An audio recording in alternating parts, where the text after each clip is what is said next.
The equipment you will need to assemble includes a 1 milliliter syringe with a 25 or 26 gauge capped needle between 5/8 of an inch and 1 inch in length. The medication to be given, 2 alcohol wipes.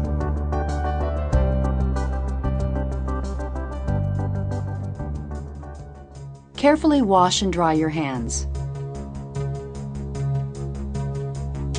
If your medication comes in a multi-dose vial, clean the rubber diaphragm of the vial with an alcohol wipe.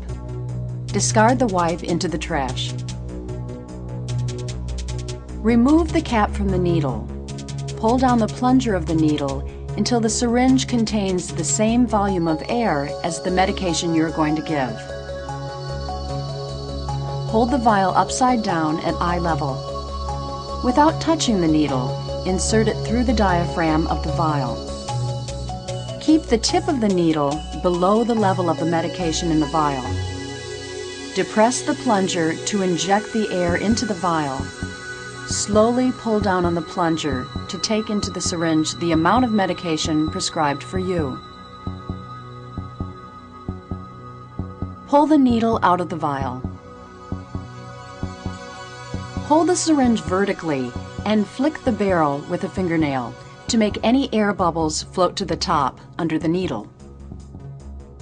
Carefully depress the plunger to push out the air until the first drop of medication comes out of the bevel of the needle.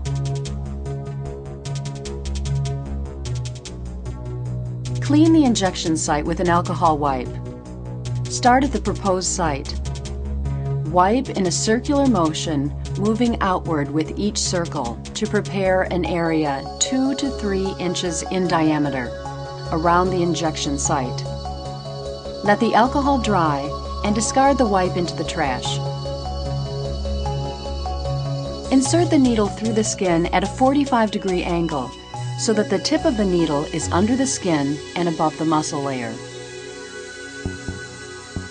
Gently pull back on the plunger to make sure that the tip of the needle is not in a blood vessel, and then slowly inject the medication. When all the medication is injected, pull the needle out.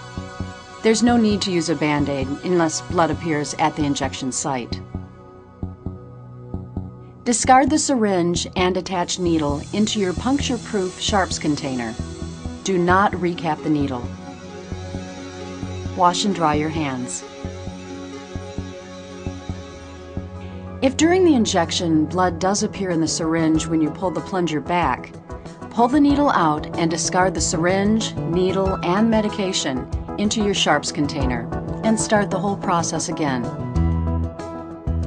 Your doctor or nurse will advise you which areas of the body to use for your injections. The injection site should always be rotated so that consecutive injections are never given into the same area.